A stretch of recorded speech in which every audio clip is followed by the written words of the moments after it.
Bom dia, boa tarde, ou boa noite, depende da hora que você está ouvindo ou vendo a gente no YouTube, começando mais um Talkenização para vocês. Confesso que eu estava ansiosa por esse podcast, um assunto super legal, eu tenho certeza que vocês vão gostar muito. Por quê, gente? A gente vai falar sobre a tecnologia blockchain, direito digital, alguns conceitos chaves aí de Web3. Então a gente trouxe um convidado muito especial que entende muito desse assunto, Vitor Valente, que é advogado especializado em blockchain e criptoativos e também mestrando em inovação e propriedade intelectual, com foco em propriedade intelectual descentralizada. Vitor, muito obrigada por aceitar o convite. Eu realmente estou muito ansiosa por esse podcast. Brigadão mesmo, estamos muito felizes de ter você aqui. Eu que agradeço, parabenizar aí pelo trabalho de vocês, eu já acompanho há bastante tempo, bem legal. É um prazer estar aqui, falar um pouco desse tema que eu sou viciado, né? Eu sou um daqueles que depois que entrou pra cripto não conseguiu mais sair. E Fato. aí, hoje em E é todo dia, mundo nessa história. Quando entra para cripto, não é, adianta. pois é. A gente fica, Entrou no a gente buraco não do consegue ser coelho e já desliga. era. Pois é, e a minha atuação sempre foi essa mesmo, vou tentar voltar, tentar unir ambos os mundos, né? Uhum, Esse mundo mais legal. disruptivo, de cripto, de tecnologia, novas tecnologias e o mundo mais tradicional do direito, que a gente sabe que é outra dinâmica ali, mesmo de velocidade, ou até o jeito de falar, né? Falar, se portar, é tudo são opostos, assim, que eu Tudo tento unir de alguma diferente. forma na medida do possível. Muito legal. Antes da gente entrar realmente no assunto, Vitor, se apresenta pra gente, né? Quem você é, conta um pouquinho da tua história, como que você chegou aí realmente no cruzamento entre direito e blockchain, criptoativos. Conta um pouquinho de você. Ah, legal. Eu sempre me interessei por tecnologia e eu sempre fui muito de ler, né? De buscar coisas por conta própria. Então, lá para meados de 2020, 2019, eu estudando mesmo, lendo sobre tecnologia, um livro até do Harari, Yuval Harari, que é um autor famoso, um historiador muito famoso, que escreveu Sapiens. Aí eu estava lendo sobre Homo Deus, que é o livro dele, a história do futuro, né? Segundo ele. E ele começava a falar sobre as novas tecnologias, além de IA, cripto, biotecnologia, como seria mais ou menos o futuro. Foi a partir dali que eu simplesmente eu me dei conta de que eu não poderia ficar no tradicional do direito, porque as coisas iam mudar completamente. Eu precisava dar um jeito de me movimentar e ver como encaixar ambos os mundos. Desde então, a partir daí, eu comecei a buscar coisas relacionadas a direito digital, direito de tecnologia, procurei uma pós, fiz uma pós lá na UERJ de direito digital, uma das primeiras aí do Brasil. E cripto veio por um acaso. Eu, por gostar de tecnologia, comecei a ver o que era o Bitcoin. E aí eu fui estudando por conta própria, né? Porque a gente não tem muito esse tema na academia ou na própria faculdade. É muito difícil de ter acesso a esse tema. E eu fui estudando, procurando pessoas que pareciam, fazendo a minha própria curadoria, porque a gente sabe que também tem muita coisa aí que não agrega tanto. Mas aí eu fui procurando, entrei em contato ali com o pessoal da Paradigma Education, que também são amigos meus, Fernando Urit, enfim, pessoas que eu gosto de falar sobre, porque eu acho que eles produzem um bom conteúdo sobre, exato, são referência. Então, a partir daí, quis me envolver mais, né? Comecei a investir, mexer com Bitcoin, e aí fui naquele caminho tradicional de todo mundo. Vai no YouTube, aí vê um vídeo, aí tá alguém falando de alguma coisa de criptomoeda, mas aí você não sabe muito bem, você tá ali na superfície, aí quando começa a estudar mais a fundo, e aí você começa a estudar o Bitcoin em si, pelo menos no meu caso, eu comecei com moedas, né, altcoins, enfim, outras moedas acho que tem mais um impacto ali na mídia, mas depois eu fui estudar da onde que começava isso tudo, né, por que tinha tanto hype assim, para poder entender de verdade e poder contribuir de verdade, não só reproduzir, entendeu? Pensar coisas novas, tentar ajudar. E aí eu me envolvi com a Bankless, a primeira DAO do Brasil, ajudei a fundar, fui head de um escritório voltado em Cryptolaw, ganhamos prêmios lá na Leaders League, fizemos projetos de NFT de Ambev, Reserve, enfim. As companhias que têm mais esse fit de querer fazer coisas novas, né, elas já estavam ali de frente, eu sempre estive ali também tentando ajudar de alguma forma. Enfim, de tudo um pouco. É tanta coisa que se deixar para falar só sobre isso, a gente fica aqui horas, né? Mas acho que isso é o principal. E quando você começa a estudar de verdade o mercado, assim, você vai se apaixonando, né? Entender a tecnologia, entender como funciona tudo. Aí, de fato, é aquilo. Você se apaixona e você não consegue mais sair do mercado cripto. E você acaba se envolvendo cada um para um lado do mercado, mas acaba se envolvendo e agregando realmente. Queria te fazer uma pergunta, Vitor. Muita gente, né, ainda associa a questão de direito digital a crimes cibernéticos, a Lei Geral de Proteção de Dados, mas o que de fato, né, esse campo, ele realmente abrange hoje, principalmente aí com a chegada de tecnologias como a blockchain que a gente comentou aqui. As pessoas geralmente quando vão para direito e tecnologia ou direito digital no geral, elas pensam em privacidade de dados, LGPD, ou tentam entrar para a parte de IA, mas o direito digital ele na verdade ele abrange tudo, né? A gente sabe que com a internet a gente teve toda uma revolução seja forma de organização, forma de transacionar, como a gente tem com blockchain, formas de se relacionar, né, entre as pessoas, com redes sociais. Então, tudo que a gente tem ali no arcabouço jurídico ou na nossa legislação, ela tem que ser ajeitada, digamos assim, ela tem que ser repensada para esses novos tempos, né? A gente vinha muito de relações que se baseavam muito em conhecer outra pessoa, fazer um aperto de mão, conhecer pessoalmente, para um mundo que a gente tem acesso amplo a pessoas enfim, de outros países e com outras nacionalidades. E aí a gente já começa a entrar num direito que ele vai muito além do direito, do nosso direito pátrio, né? A gente começa a ter problemas maiores. A gente precisa analisar o direito de uma forma global. A gente tem que, às vezes, ver o que está acontecendo em outro país, o que isso impacta aqui, o que isso tem de diferente na questão da tecnologia, da internet, o que não se aplica, o que eu não consigo aplicar da lei nessa relação porque ela é totalmente diferente, porque ela tem partes que estão em locais diferentes, enfim, toda uma gama de novas situações que nem mesmo o regulador da época do Marco Civil da internet, ele estava preparado e nem tinha como estar, né? Porque a tecnologia, ela se desenvolve de uma forma que a gente não tem como prever a rapidez. Então, é um diálogo a gente vê que é a todo tempo mudando. A gente pensando daqui, consultando aqui, as pessoas conversando, aí já não é mais isso, como é que a gente faz? É muito dinâmico. E aí, enfim, o direito digital ele se encaixa em toda essa gama aí de novas relações que provém muito da internet, né? Dessa ampliação aí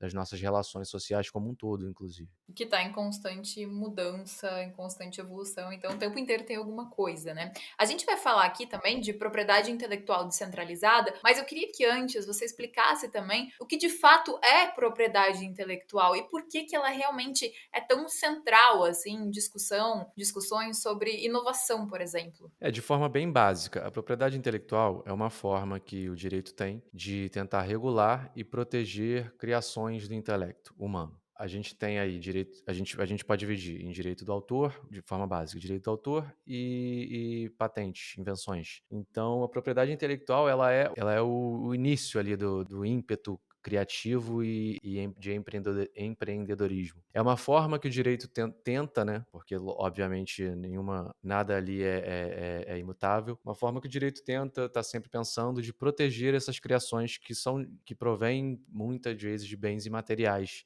no caso de direitos autorais, enfim, no caso de patentes, já invenções. E quando a gente fala de propriedade intelectual descentralizada, o que isso significa? O que muda quando a gente tira a figura centralizadora, como Estado, grandes instituições, dessa equação aí? Legal, então. Aí, basicamente, a gente começa a ter um novo tipo de relação, né? Um novo tipo de propriedade intelectual que a gente começa a ver a partir do Bitcoin mesmo em si. Eu gosto de dar o Bitcoin como um marco ali tecnológico para esse estudo. Porque o que acontece?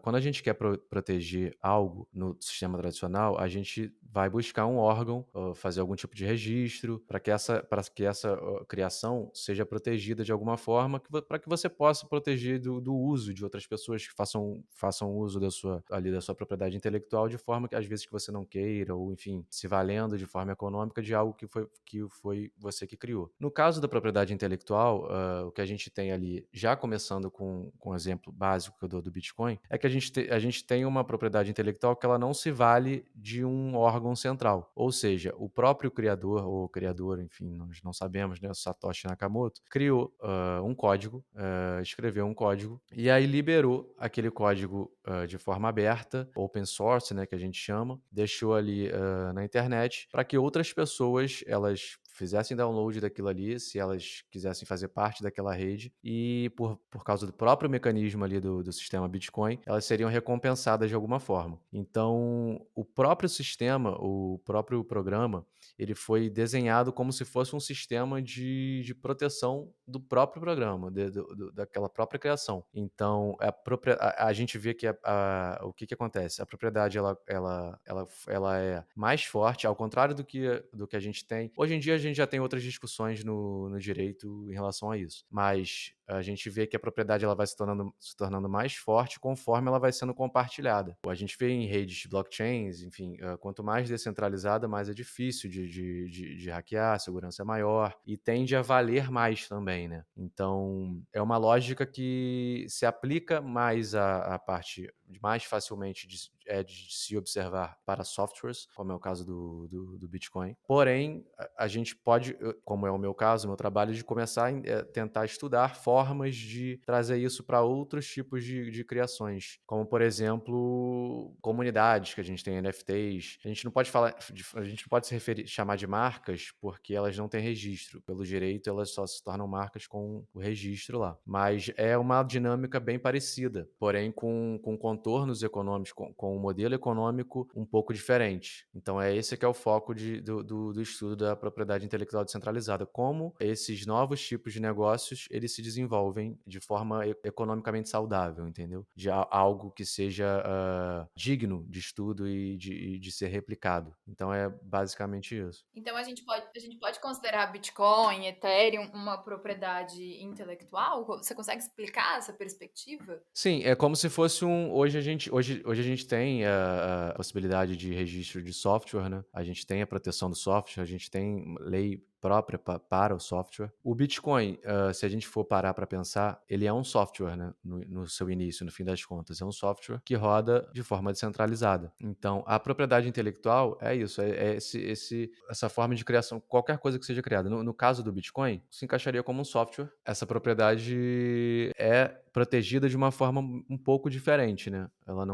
não precisa dos mecanismos que a gente tem tradicionais. Então, é basicamente isso que é o grande plus da questão, né? O grande diferencial aí do ecossistema de cripto para negócios tradicionais, entende? E, Vitor, uma outra coisa que a gente vem falando muito, escuta muito, né, é os termos Web 2, Web 3, a gente já até ouviu falar, enfim, em outras, Web 4, Web 5, já teve gente aqui falando de outras webs, e você também até falando, já ouvi, não sei se foi você, mas eu já ouvi pessoas falando sobre Web 3 pura. Você conseguiria explicar isso pra gente? O que isso exatamente significa cada uma dessas fases da internet?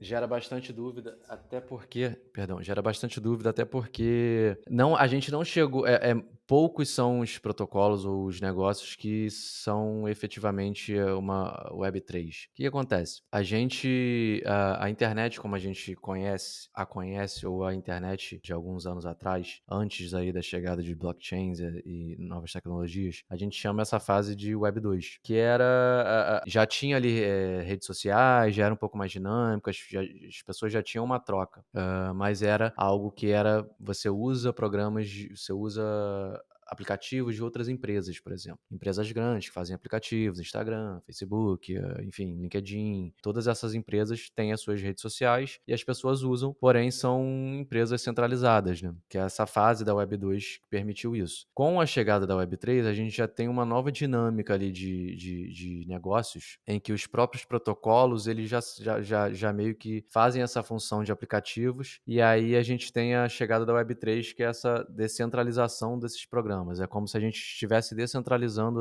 essas redes sociais ou, enfim, aplicativos de pagamento, a depender do que a gente vai estar discutindo aí em Web3. Então, a diferença entre a Web2 e a Web3 é basicamente essa. Na Web2 a gente tem negócios mais centralizados, pela própria dinâmica de como era construída. Na Web3 a gente já tem um pouco mais dessa descentralização, porque a gente vai descentralizando os próprios servidores, em quem são os próprios responsáveis por cuidar daqueles negócios ali. Então a gente vai ativando cada vez mais o usuário e recompensando mais ele também de forma, enfim, com tokens, né? Como a gente costuma fazer. O que acontece? Tem uma discussão ainda muito grande, principalmente no ecossistema de criptoativos, de pessoas que são um pouco mais ferrenhas quanto a essa distinção, porque a Web3 pura, digamos assim, seria na verdade cripto, o pessoal chama de cripto, em que de fato não há nenhuma forma de controle. Lógico que isso é muito difícil, a gente tem pouquíssimos protocolos que são dessa forma e tudo bem, é para ser difícil, não é à toa que não, as maiores disrupções, os maiores protocolos, ou os que têm ali mais capitalização de mercado, é os que conseguem atingir mais essa, né, se participar mais dessa parte mais descentralizada, mais pura, e que é interessante é interessante que a gente saiba disso, para quê? Para que a gente estude esses protocolos e tente aplicar para negócios da Web 2. O porquê que isso é legal de saber? Porque no que a gente chama de Web 2.5, são as pessoas, empreendedores, tentando aplicar essa lógica, né, da Web 3 para os seus negócios Web 2, tentando fazer essa transição para o sistema da Web 3, que a gente acha que é inevitável, né, de qualquer forma. A gente acha que isso vai ser ampliado para, enfim, a maioria dos tipos de negócios. Então, a Web 2.5 é mais ou menos essa transição aí que o pessoal está estudando, tem erros, acertos, qual lei que se aplica, o que a gente tem que cumprir, o que não tem que cumprir. É toda essa Até dinâmica de que a gente fato vive chegar hoje na em Web3. dia. Exato, é. Sim. Então é um processo, né? E Vitor, em que momento entram as DAOs, assim? O que são DAOs? Porque muita gente não sabe aí o que são essas organizações autônomas descentralizadas. O que é isso? Qual é o objetivo delas? Você pode explicar também isso pra gente, por favor? Legal. Então, as DAOs, elas seriam como se fossem as empresas ou as organizações que, de alguma forma, estão por trás desses protocolos, ajudando esses protocolos a se desenvolverem de forma descentralizada. São organizações autônomas descentralizadas. Então, o que acontece? Exemplo que eu gosto de dar, do próprio Bitcoin. O Bitcoin, para ele continuar rodando, ele tem toda ele tem, hoje, se eu não me engano, são em torno de 50 mil nós pelo mundo, por aí, um pouco mais. Então, são 50 mil servidores, computadores, enfim, que estão ali minerando, ajudando a sustentar a rede, mas que são pessoas que estão por trás. É uma grande organização. Se você tentar visualizar assim de cima, é uma organização de pessoas, só que ela está completamente espalhada pelo mundo, entende? E aí, por isso que é uma organização autônoma, porque ela está espalhada pelo mundo, as pessoas têm certa liberdade e autonomia de rodar o programa, as pessoas não precisam, né, tem o seu pseudônimo ali protegido pelas chaves públicas e privadas, enfim. Então é uma organização descentralizada, porque está ao redor do mundo, e autônoma, porque de certa forma ela se mantém nessa nova fase já da Web3, que é mais centralizada, como se a gente estivesse já em um novo ambiente de negócios, em que, Seria em um que os ambiente que tá todo mundo construindo junto, ninguém é melhor do que ninguém, tá todo mundo Isso, construindo isso. junto, buscar o melhor e todo mundo ganha junto, né, de uma certa forma. Exato, exato. Uhum. Então, as pessoas têm a liberdade de chegar ali, debater, propor uma mudança, desde que tenha essa capacidade técnica de quem está do outro lado, que não vai te conhecer, nunca viu, não sabe quem você é, não sabe o que você faz, não sabe qual é a sua fisionomia, não sabe de nada, mas viu que você tem um código, ele tem uma mudança, você conseguiu perceber algo no código que estava errado, por exemplo, propôs isso, a rede como um todo vota, e aí pode ser implementado ou não. Então, o que acontece? As DAOs, no fim das contas, elas servem como uma nova forma de governança para que esses protocolos sobrevivam em Web3. Porque, ao mesmo tempo que esses protocolos eles são descentralizados, a organização também seria descentralizada por trás. Logicamente que eu estou falando de uma forma assim, no melhor dos cenários, né? A gente sabe que não é tão fácil, tanto que a gente tem, hoje em dia, vários problemas com organizações que são teoricamente DAOs, mas que a gente tem aí conflitos de governança, interesse, muito lobby ainda. A gente ainda está na fase de erro e acerto, mas que é um tipo de organização que considero inevitável também. Acho que ainda vai voltar muito a discussão sobre DAOs ainda. As pessoas sabem como é que é o ambiente cripto, é sempre uma nova narrativa, enfim, mas o que está sendo, o que tá mais maduro acaba sendo mais, enfim, mais discutido, mas a questão de DAO ainda vai, eu acredito bastante que ainda vai voltar. Principalmente com essa questão das pessoas quererem ter um pouco mais de poder sobre o que elas estão usando na internet ou o que elas podem fazer na internet.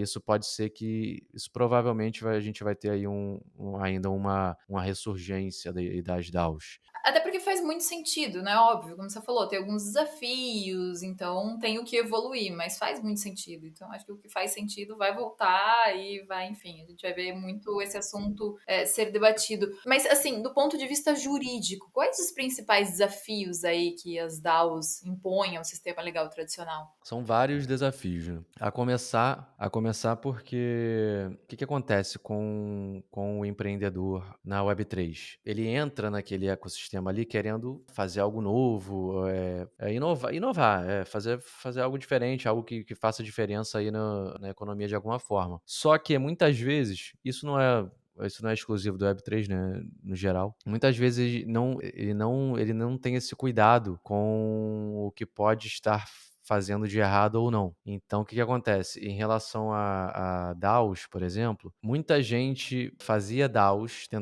tentava, né, fazer esse modelo de negócios, mas não atentava a questões básicas de, por exemplo, é descentralizado ou não é? Eu estou conseguindo partir para descentralização ou não? Isso aqui que eu estou fazendo é uma empresa? Será que eu tenho uma sociedade aqui? As pessoas muitas vezes não pensavam nisso. Porque o que acontece? Elas faziam organizações, se juntavam, vamos fazer um negócio aqui em Web3, a gente junta aqui um pessoal, vai juntando. Só que isso, quando você começa a ter uma organização e aí você ter atividades econômicas ali, você já começa a atrair o olhar do direito para o seu negócio, entendeu? Então, por exemplo, não é simplesmente chegar e falar, não, eu tenho uma DAO. Eu fiz uma DAO. Não preciso, meu negócio é descentralizado. Não é bem assim, entende? Quando a gente vai olhar, quando a regulação olha para o seu negócio, ela vai querer saber se realmente, enfim, o seu negócio é diferente, tem algo que de certa forma não esteja violando a legislação de alguma forma. E aí o que acontecia era isso, as pessoas acabavam formando organizações que na verdade eram sociedades, mas que não buscavam registro, não cumpriam, enfim, não cumpriam com a legislação tributária ou trabalhista, ou seja lá o que for que seja que se aplicasse àquele tipo de organização que a pessoa ou aquele grupo estivesse tentando fazer, entendeu? Então, essa é uma das questões, né, em relação a DAOs que acabou fazendo muita gente parar um pouco, refletir, tá, vamos dar um tempo aqui, vamos pensar mais um pouco como é que a gente faz, entendeu? E aí todo tipo de alternativas foram sendo criadas, né? Gente que achava melhor, optava em ir para outros países, registrar em outros países, fazer uma fundação para tomar conta do protocolo ele ficar descentralizado, mas a fundação tem algum tipo de voz. A gente vê um exemplo básico é o da Ethereum, por exemplo, da Ethereum que tem que é descentralizado, mas hoje a gente tem uma fundação que tem uma voz ali forte, então tem várias críticas em relação a isso, tem todo esse desenvolvimento que ainda está acontecendo e a gente vê no próprio mercado refletindo, enfim, no valor do token, essas coisas. Que tem várias questões. Mas você acha, assim, que tem um espaço para que as DAOs ganhem algum tipo de reconhecimento legal? Ou você acha que isso exigiria aí uma reforma completa da estrutura jurídica que a gente tem agora? Olha, eu acho que se a gente. Uma DAO, realmente DAO pura, a gente só vai encontrar se a gente estiver falando de cripto. Se a gente estiver num ambiente mais cripto, ou como é o exemplo do Bitcoin. Todavia, né? Isso não impede que pessoas tentem fazer DAOs no sentido de testar novos tipos de governança, o que também é muito legal. Então, você propor uma DAO ou enfim, dentro dos conformes ali da lei, em conformidade com a lei, você pode usar isso como teste. Você pode. Hoje a gente já tem exemplos de DAOs ou de organizações um pouco mais centralizadas para poder fazer a governança de dados, por exemplo. As pessoas têm os seus dados ali, elas vão governar de forma centralizada, como elas fazem para compartilhar aquele tipo de dado ou não, enfim, com tecnologias blockchain, tokens, zero knowledge, essas coisas. Então, eu acho que DAO em si, a DAO pura, né, no nosso maior exemplo, eu não descarto a possibilidade de que, né, o ser humano é criativo, sempre existem novas invenções, não é impossível que um protocolo chegue ao nível de se descentralizar ao nível do Bitcoin, não é impossível. Mas isso não impede que as pessoas também vão tentando outras formas de governança, porque no fim das contas é testar formas de governança. DAOs são formas novas de governança, sabe? Então a gente usar isso, pode usar até mesmo do contexto legal, mas usar isso para testar formas de governança em que as pessoas tenham um voto mais rápido, ou use um token para votar em alguma coisa que elas têm interesse. São várias áreas de atuação que a gente pode implementar, seja no âmbito por exemplo, eleições. A gente imagina tokenizar o sistema para poder você, com seu token, você conseguir votar e aí você vê ali automático. Tem várias coisas que a gente pode fazer. Isso tudo pensando que a gente vai estar caminhando e a gente vai caminhar inevitavelmente para esse ambiente em que o poder vai se descentralizando. O que é bom, no fim das contas, porque isso torna tudo mais democrático e mais eficiente.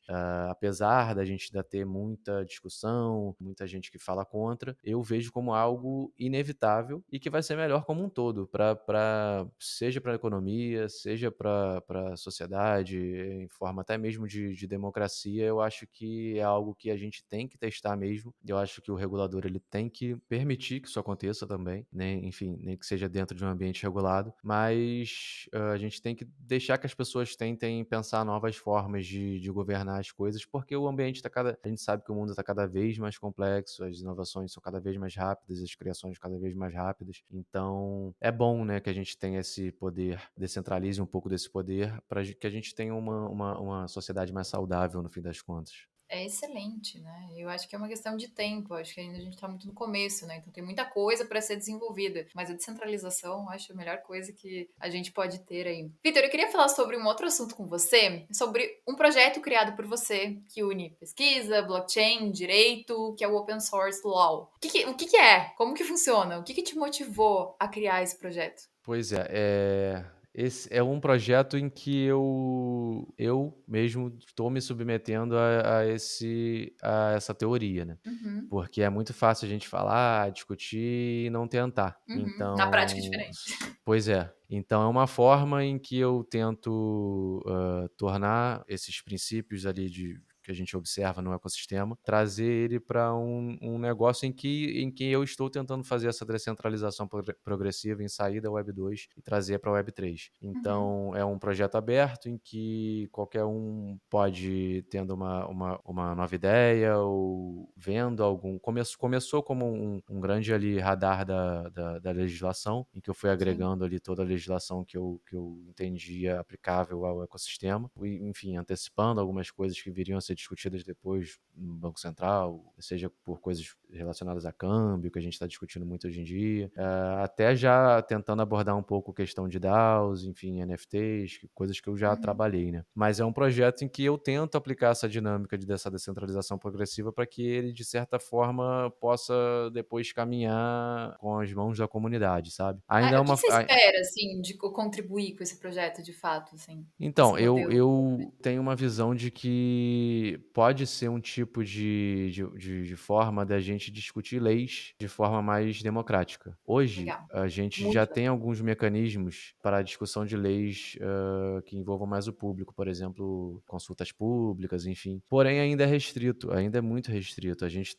Quando a gente tem uma consulta pública, a gente tem, enfim, algumas associações, alguns especialistas só. Se a gente pudesse de alguma forma, tornar a governança disso, governança das próprias leis, das próprias leis, regulações, feitura das leis e das regulações, se a gente pudesse descentralizar um pouco, tornar mais democrático um pouco o pensamento sobre isso. Se a gente pudesse dar Uhum. um token para as pessoas ali, as pessoas pudessem votar de alguma forma no que elas querem que entre na lei ou não, entende? É algo Legal. que, assim, é ambicioso, né? Mas é o que o ecossistema faz, né? É o que o ecossistema de tecnologia faz. Inevitavelmente alguém, em algum canto do mundo vai conseguir, e aí Com certeza. outra pessoa vai replicar. Então, é algo que é o meu objetivo ali, né? Minha visão, acho que para o direito, né? Trazendo esse modelo de negócios da Web3 para o direito, acho que já Uhum. dá para aplicar aí nessa questão de discutir leis mais de forma descentralizada, por exemplo, com mais pessoas, enfim. Achei Pode incrível. ser que torne as coisas mais que reflitam mais, né, a sociedade, do que a Sim. gente ter alguns representantes discutindo as leis pelo povo no geral. Eu acho incrível, incrível, acho necessário, na verdade. Na tua visão, assim, Vitor, pra gente ir finalizando nosso podcast, qual deve ser o papel aí de um advogado na Web3? Ainda a gente tá preso a um modelo muito analógico? Qual é a sua opinião sobre isso? Pois é, eu vejo muita gente boa, advogados discutindo sobre cripto, Web3, mas muitas vezes eu sinto um pouco de falta de pensar um pouco fora da caixinha, sabe? O advogado, pela própria profissão, pelos estudos, ele tem esse ímpeto de vamos fazer tudo conforme a lei. Mas quando a gente começa a pensar demais, colocar demais as novas invenções ou os empreendedores no geral, os inovadores numa caixinha, a gente acaba impedindo um pouco essa atividade criadora, que não é tão legal, entende? A gente tem que pensar formas de permitir que as pessoas errem, as pessoas tentem, errem, acertem. Logicamente, a gente tem que evitar, assim, quando há coisas que sejam muito fora do aceitável, né? Que sejam, enfim, ilegais. Porém, a gente tem que deixar o criador, o inovador, ele florescer com as suas ideias, testar. Se a gente for tentar colocar tudo em conformidade, a gente está perdendo no fim das contas. Então, assim, eu acho que o advogado ele tem que ter essa mente aberta de pensar que nossa função não é colocar as pessoas dentro da lei. Nossa função é auxiliar as pessoas, os empreendedores a fazer as coisas de forma a tomar a saber o risco que está tomando, saber no que está, enfim, onde que está entrando, o que pode fazer, o que não pode, se vai tomar esse risco ou não, porém não entrar em uma função de impedir que aquilo aconteça, porque senão a gente impede a inovação no geral e isso e no médio prazo, no curto prazo, né, já é ruim para todos, é ruim para a economia, é ruim para o próprio advogado no fim das contas. Então pensar um pouco fora da caixinha, tentar pensar um pouco com a cabeça do empreendedor. É por isso que eu me envolvo ali com o pessoal mesmo, ali no ecossistema de cripto, tô vendo ali o que eles fazem, tô sempre olhando, vendo as ideias que às vezes parecem absurdas, mas no fim das contas o pessoal vai lá e consegue fazer. Então eu acho que isso é importante. Eu acho que o advogado ele tem que pensar um pouquinho mais fora da caixa, tentar entender que é um ambiente que tem de todo tipo de gente. Então, às vezes é quem você menos espera que tá ali, uma pessoa, como no caso de cripto, os protocolos que a gente vê explodirem, geralmente, às vezes são pessoas que a gente não sabe nem a face, a gente não sabe nem quem tá por trás, como o caso do Pump Fan, por exemplo, recentemente, que simplesmente as pessoas da internet, elas se juntam e começam a fazer coisas novas que a princípio ninguém tinha pensado. Então, é tentar ajudar de alguma forma essas pessoas, tentar já pensar nesse ambiente descentralizado ou pelo menos pensar nessa transição, entende? Fazer essa transição de forma de que seja conforme a lei ou de forma menos traumática ou, enfim, evitando problemas aí jurídicos muito grandes, que isso obviamente não é saudável, né? Concordo totalmente. Totalmente mesmo. E eu acho que você vai trazer muitas coisas. Ó, eu já tô pensando em um próximo podcast com você que você vai trazer muitas novidades aí de evoluções que a gente tá tendo no mercado. Muito, muito legal, Vitor. Queria deixar aberto agora para você fazer suas considerações finais, se você quer comentar alguma coisa que a gente não falou aqui, e também falar como as pessoas encontram você nas redes sociais para falar com você. Seu momento, diz aí. Bom, pessoal, vocês podem me encontrar no LinkedIn, principalmente. Podem procurar no LinkedIn é Victor Di Valente. Tem o Instagram do Open Source Law também, que eu estou começando a colocar conteúdos ali do ecossistema, voltados para tecnologia. E tem o próprio site da Open Source Law, que é onde se você querendo entrar para contribuir, ajudar, você entra lá, vê o que tem de legislação, se está faltando alguma coisa, quer contribuir. Em breve, o intuito é que tenha um token, então pessoas que contribuam, elas vão receber um token, um NFT, enfim, é algo que ainda está em processo de construção. É isso, tem o meu LinkedIn, o Instagram do Open Source Law e o site opensourcelaw.com.br, que é o mais fácil de me encontrar, né?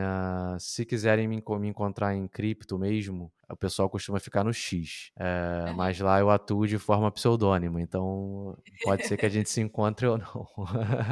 Muito bom, muito bom. Sensacional, Vitor. Muito, muito obrigada por aceitar o convite, por estar aqui com a gente hoje, por trazer muita informação. Adorei, adorei de verdade. Muito legal, assim. É um lado do mercado que a gente às vezes não olha muito e é um lado muito importante e interessante. Sensacional. Pessoal, se vocês quiserem saber mais sobre tokenização de mercado de capitais, de crédito, sobre criptoativos, a gente tem o descomplique.com.br. Lá tem muito conteúdo de graça e de qualidade para vocês. Tenho certeza que vocês vão gostar. E logo mais tem mais podcast para vocês. Conta aí se vocês gostaram e aproveitam, é claro, sigam aí o Vitor nas redes sociais, porque eu tenho certeza que vocês vão gostar muito do que ele está construindo e do conteúdo dele. Vitor, muito obrigada mesmo. Obrigado, pessoal. Prazer. Obrigada. Tchau, tchau.